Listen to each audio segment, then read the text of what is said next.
Hello student, आशीर्वाद academy Israna में आपका हार्दिक स्वागत है। टीचिंग मेथड के बारे में हम पढ़ रहे हैं।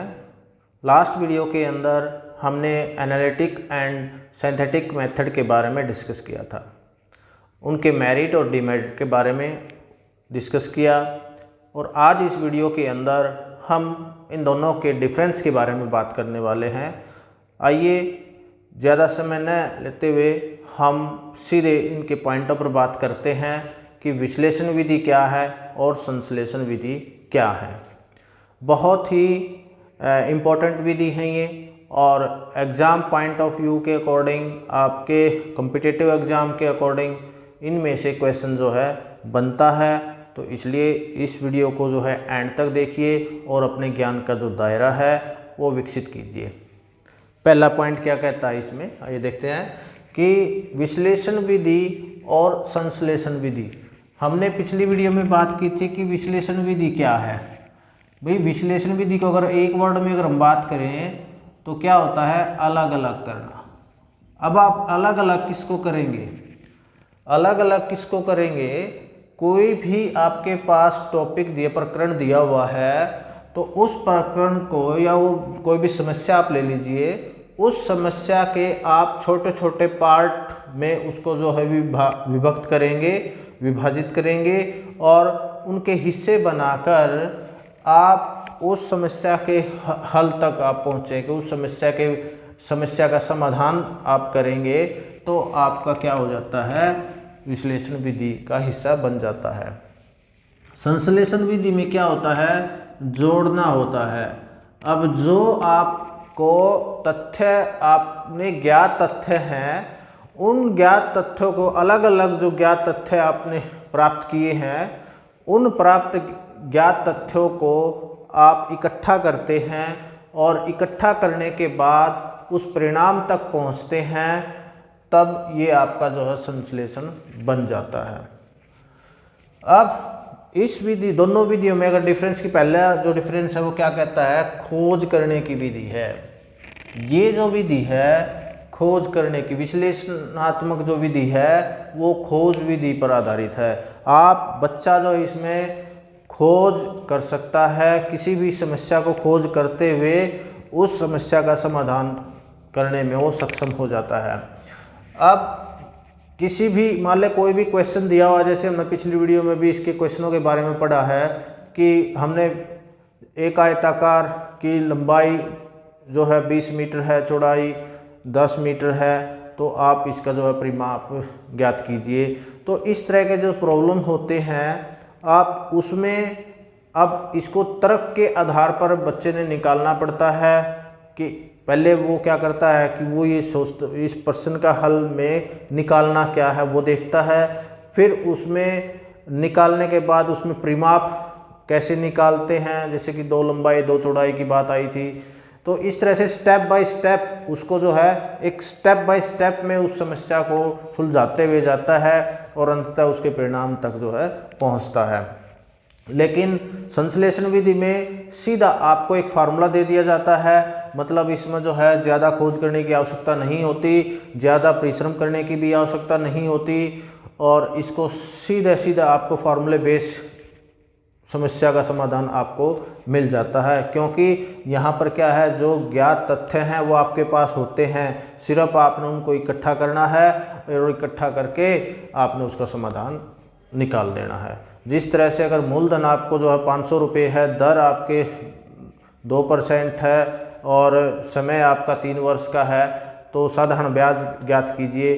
तो यदि आपको साधारण ब्याज का अगर आपको फार्मूला पता है, एसआई का आपने फार्मूला पता है, तो आप सीधा सीधा आप इसको इकट्ठा कर देते हैं और इकट्ठा करके आप उस समस्या का समाधान आराम से निकाल सकते हैं। इस तरह से जो है 6×30 यानी 30 रुपये जो है आपका एसआई जो है आ जाता है, सिंपल इंटरेस्ट जो है आ जाता है।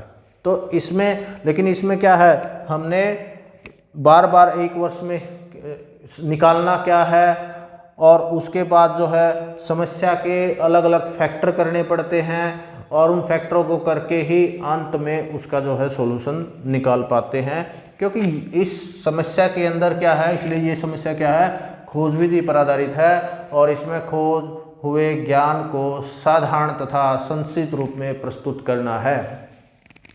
यानी छोटे रूप में बनाना है उसको छोटे रूप में एक रूप आपको जो है उसमें बना देते हैं और एक साधारण सिंपल वे में उसको जो है बनाना है। इसमें खोज नहीं की जाती। सिंपल सी बात यह है कि इस संश्लेषण विधि में खोज नहीं की जाती, बल्कि जो खोज हो रखी है उसी पर को हमने साधारण सरल करना होता है और छोटे रूप में करके, संक्षिप्त रूप में करके अपनी समस्या का समाधान निकालना होता है। तो ये था फर्स्ट पॉइंट। सेकंड पॉइंट क्या कहता है, अज्ञात से ज्ञात की ओर है। विश्लेषण विधि अज्ञात से ज्ञात की ओर है, क्योंकि इस विधि के अंदर जो प्रोसेस होता है वो अननोन से चलता है और टू नॉन तक जो है वो जाता है। आपको उस समस्या का पता नहीं है, लेकिन जो अज्ञात तथ्य हैं उन्हीं को लेकर आप ज्ञात तक पहुंचते हैं। लेकिन इसमें इसका अपोजिट है। तो पहले भी हमने बात की है कि संश्लेषण विधि और विश्लेषण विधि क्या होती हैं, एक दूसरे के विपरीत होती हैं, लेकिन ये एक दूसरे के विपरीत होते हुए भी ये एक दूसरे के पूरक भी हैं। इसलिए हम एक को छोड़कर दूसरी की कल्पना नहीं कर सकते या दूसरे को छोड़कर पहले की कल्पना नहीं की जा सकती, क्योंकि एक टीचर होने के नाते एक टीचर को जो है अगर बच्चों को अच्छी प्रकार से सिखाना है, अधिगम प्रक्रिया जो है वो कंप्लीटली करनी है, तो उसको इन दोनों विधियों के को जो है साथ लेकर चलना पड़ेगा। तो ये विधि जो है ज्ञात से अज्ञात की ओर है। तीसरे पॉइंट पर आते हैं कि समस्या को छोटे छोटे भागों में विभक्त करते हुए हल करना। यानी आप इसमें समस्या के छोटे छोटे पार्ट बनाते हैं। लेकिन आपके पास एक समस्या दी हुई है, एक समस्या है और आप क्या करते हैं, उसके छोटे छोटे पार्ट बना लेते हैं, अलग अलग पार्टों में उसको डिवाइड कर लेते हैं। तो ये आपकी क्या है, सब प्रॉब्लम हो जाएंगी। ये सभी की सभी क्या है, सब यूनिट में उसको डिवाइड कर लेते हैं। छोटी छोटी प्रॉब्लम, मान लीजिए आपके पास जो है कोई पैराग्राफ आपको, या किसी चैप्टर की बात कर लेते हैं कि कोई चैप्टर आपने करवाना है और वो जो है कठिन है, यानी कॉम्प्लेक्सिटी उसकी जो है दूसरे चैप्टरों की अपेक्षा अधिक है। तो आप क्या करते हैं, टीचर क्या करता है, उसके छोटे छोटे पार्ट बना लेता है। तो उन पार्टों को बनाकर बच्चों को वो उन पार्टों के अकॉर्डिंग सिखाता हुआ जाता है। तो देन वो जो प्रोसेस होता है वो अपना प्रोसेस विश्लेषण विधि का होता है। इट मीन्स टीचर को विश्लेषण विधि का ज्ञान है, वो बच्चों के मानसिक स्तर को समझते हुए और जो अपना प्रकरण है, जो अपना टॉपिक है, उसकी कठिनाई स्तर को देखते हुए वो उसको बच्चों को सिंपल करके बच्चों को समझाने की कोशिश करता है। लेकिन अगर हम इसकी संश्लेषण विधि की बात करें, पहले से ज्ञात विभिन्न तथ्यों को इकट्ठा करके परिणाम तक पहुंचना होता है। यानी आपके पास जो है पहले से परिणाम तथ्य हैं, बहुत सारे तथ्य आपके पास हैं। मैं यहाँ पर उल्टा डायग्राम कहूँ, बहुत सारे तथ्य आपके पास हैं और ये क्या है, ये फैक्ट दिए हुए हैं, बहुत सारे फैक्ट आपके पास दिए हुए हैं और इन फैक्टों से आप क्या करते हैं, एकत्रित कर लेते हैं उनको, सभी को आप क्या करते हैं, एकत्रित कर लेते हैं, इकट्ठा कर लेते हैं। तो यहाँ पर जो आपका परिणाम निकलता है, रिजल्ट निकलता है, वो आपकी समस्या का समाधान बन जाता है। इस प्रकार से आप अपनी समस्या का समाधान करने में सक्षम होते हैं। तो यहाँ पर भी क्या होता है कि टीचर क्या करता है कि कक्ष के अंदर बच्चों को प्रॉब्लम दे देता है और उन प्रॉब्लमों के समाधान के बारे में बच्चे क्या करते हैं, क्रियाशील होते हैं। अब यहाँ पर जिस तरह से अगर हम विश्लेषण विधि की बात करें तो इसमें बच्चे ज़्यादा एक्टिव रहते हैं, क्रियाशील रहते हैं, सजीव रहते हैं, इंटरेस्ट लेते हैं। लेकिन अगर हम संश्लेषण विधि की बात करें तो यहाँ पर इतना इंटरेस्ट बच्चे नहीं लेते, लेकिन छोटे मेथड बन जाते हैं इस विधि से और जल्दी से वो उस समस्या के समाधान तक हम पहुंच जाते हैं इस विधि के माध्यम से, इसलिए ये भी जो है बहुत इम्पोर्टेंट रखती है। चौथा पॉइंट अगर की बात करें, फर्स्ट सेकंड थर्ड हमने कर लिया है। फोर्थ पॉइंट की बात करेंगे, छोटे बच्चों के लिए उपयोगी नहीं है। विश्लेषण विधि छोटे बच्चों के लिए उपयोगी नहीं है, क्योंकि इसमें तर्क करना पड़ता है और तर्क करने की जो क्षमता है वो छोटे बच्चों में बड़े बच्चों की अपेक्षा कम पाई जाती है, तो इसलिए छोटे बच्चों के लिए उपयोगी नहीं है। और संश्लेषण विधि क्या कहती है, छोटे बच्चों के लिए ये विधि जो है उपयोगी है। पांचवें पॉइंट की बात करें, प्रकरण जो होता है, प्रकरण द सेंस जो आपका टॉपिक है वो संजीव और रोचक बनता है, करना होता है इसमें, या इसमें आप यहाँ पर क्या होता है, इसमें होता है। और संश्लेषण विधि में प्रकरण के रटने पर बल दिया जाता है। आपको सिर्फ मैथ फार्मूला बता दिया, भाई फार्मूला याद करो तो अपनी समस्या आप समाधान कर लोगे। अगर फार्मूला आप भूल जाते हैं फिर आपकी समस्या का समाधान भरोसे हो जाएगा। तो इसलिए प्रकरण के रटने पर बल संश्लेषण विधि में दिया जाता है। छठे पॉइंट की बात करें, छात्रों को नवीन ज्ञान प्राप्त करने के अवसर मिलता है।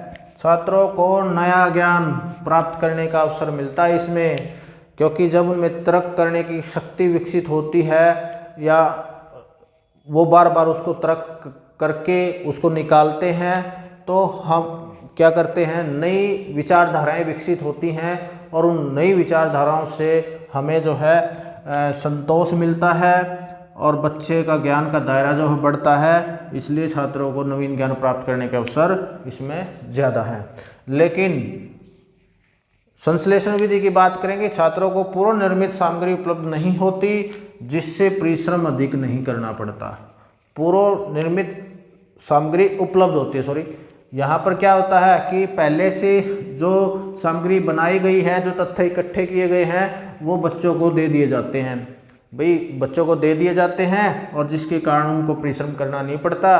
तो इसलिए ये विधि जो है ऐसे बच्चों के लिए मतलब सही साबित होती है कि किसी भी समस्या का समाधान करने के लिए इस विधि को हम कर सकते हैं। और सातवां पॉइंट क्या कहता है, समय व श्रम अधिक लगता है, लेकिन संश्लेषण विधि में समय व श्रम कम लगता है। यहाँ पर फॉर्मूला बताया, आपने समस्या का समाधान कर लिया, लेकिन यहाँ पर क्या है, स्टेप बाय स्टेप आपने सोचना पड़ता है, स्टेप बाय स्टेप पे तर्क करना पड़ता है। इसलिए हम यहाँ पर आप कह सकते हैं कि ये विधि जो है तर्क पर आधारित है, तर्क पर आधारित विधि है। लेकिन संश्लेषण जो विधि है वो तर्क पर आधारित विधि नहीं है। आप यहाँ पर लिख सकते हैं कि तर्क पर आधारित विधि नहीं है। ओके, तो यहाँ पर अगर और आगे इसके और भी पॉइंट आप बना सकते हैं। आगे देखते हैं कौन कौन से पॉइंट बनेंगे। नेक्स्ट पॉइंट पर अगर गौर किया जाए तो नाइन्थ हमने 8 पॉइंट जो इसके डिफरेंस जो कवर कर लिए हैं। नाइन्थ जो डिफरेंस है हम कह सकते हैं सरल से कठिन की ओर ये जाती है, सरल से कठिन की ओर जाना है, यानी simple to complex, simple to complex की तरफ हम जाते हैं। क्योंकि इसमें क्या कहते हैं, जब जो आसान चीज़ें हैं उनको हम पहले नोट करते हुए जाते हैं और धीरे धीरे हम कठिनाई लेवल जो हमारा बढ़ता हुआ जाता है, इसलिए उस समस्या का समाधान हम निकाल पाते हैं। इसमें संश्लेषण विधि में उल्टा होता है, इसका अपोजिट होता है, कठिन से सरल की ओर, यानी कॉम्प्लेक्स टू सिंपल आप कह सकते हैं। दूसरा पॉइंट, 10वां पॉइंट हम क्या कह सकते हैं, अपसारी चिंतन है। विश्लेषण विधि के अंदर अपसारी चिंतन होता है, यानी डाइवर्जेंट थिंकिंग होती है। और संश्लेषण विधि के अंदर अभिसारी चिंतन होता है, कन्वर्जेंट थिंकिंग होता है। अब देखिए ये थोड़ा इसके बारे में डिस्कस करते हैं। डाइवर्जेंट थिंकिंग की यदि बात करें कि मान लीजिए आपके पास कोई भी आपने थिंकिंग करनी है, यह आपकी थिंकिंग है और इस थिंकिंग को करने के लिए आप क्या करते हैं, अलग अलग डायरेक्शन में सोचते हैं। इस समस्या का हल करने के लिए या कोई समस्या प्रॉब्लम है और इस समस्या का समाधान करने के लिए आप अलग अलग डायरेक्शन में सोचते हैं।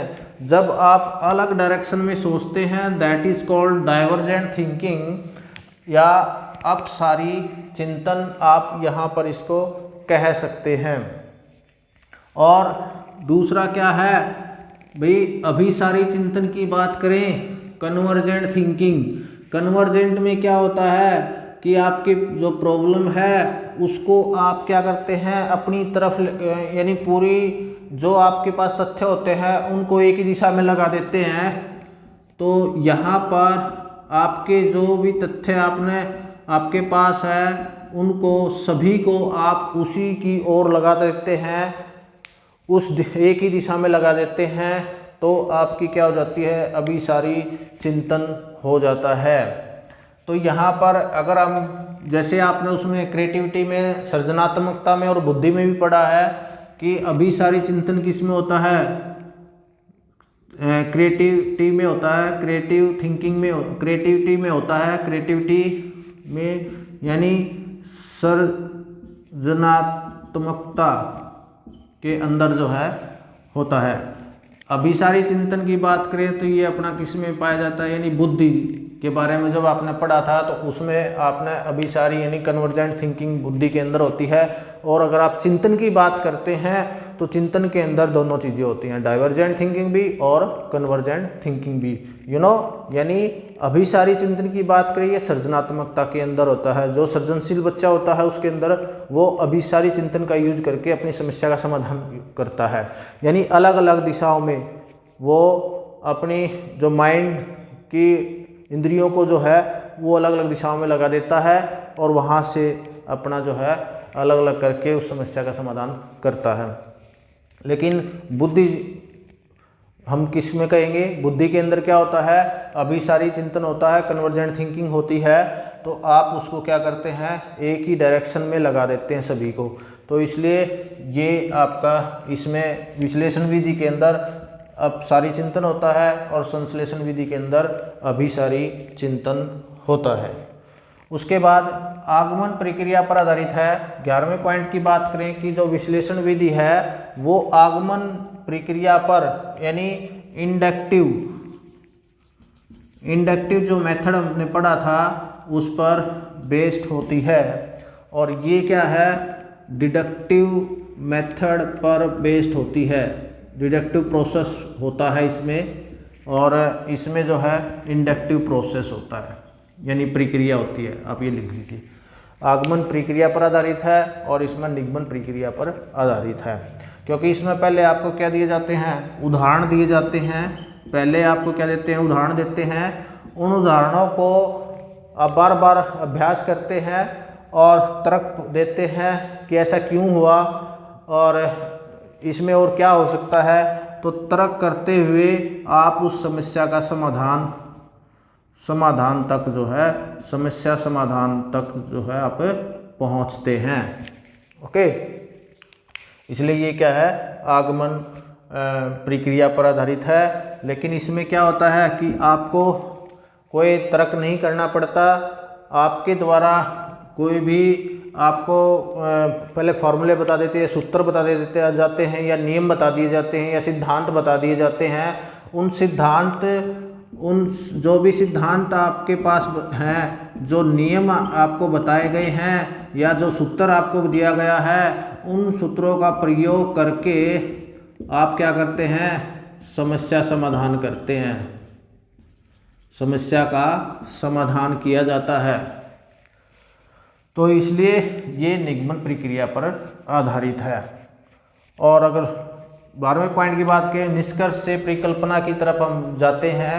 यानी जो आपके पास निष्कर्ष तय कंक्लूजन है उससे हम हाइपोथेसिस तैयार करते हैं, हाइपोथेसिस की तरफ जाते हैं, परिकल्पना हम तैयार करते हैं, एक इमेजिनेशन हम बनाते हैं कि इसमें हम और कैसे कैसे हम इसमें जो है कर सकते हैं। और लेकिन इसमें संश्लेषण विधि के अंदर परिकल्पना से निष्कर्ष तक आते हैं। जो परिकल्पनाएं आपने बना रखी हैं उन परिकल्पनाओं का यूज करके उनको सभी को अलग अलग उसको जो है समाधान ढूंढ के आप उसको जो है एक सूत्र में बांध देते हैं, और जब उसको एकत्रित करके आपका जो निष्कर्ष निकलता है वही आपकी समस्या का समाधान बन जाता है। तो ये था विश्लेषण विधि और संश्लेषण विधि के बारे में डिफरेंस हमने आज किया है। आशा करता हूँ कि आपको ये डिफरेंस जो है समझ में आया होगा। तो इसलिए आप इस वीडियो को दूसरे बच्चे भी जो हैं इस विश्लेषण विधि और संश्लेषण विधि के डिफरेंस को समझ पाएँ। तो इसलिए इस वीडियो को जो है ज़्यादा से ज़्यादा जो है अपने दोस्तों में शेयर कीजिए और वीडियो को लाइक कीजिए। जिन बच्चों ने चैनल को सब्सक्राइब नहीं किया है वो चैनल को सब्सक्राइब कर लें, और उसके साथ साथ जो है बेल आइकन का बटन जो है दबाना ना भूलें, ताकि अगली वीडियो का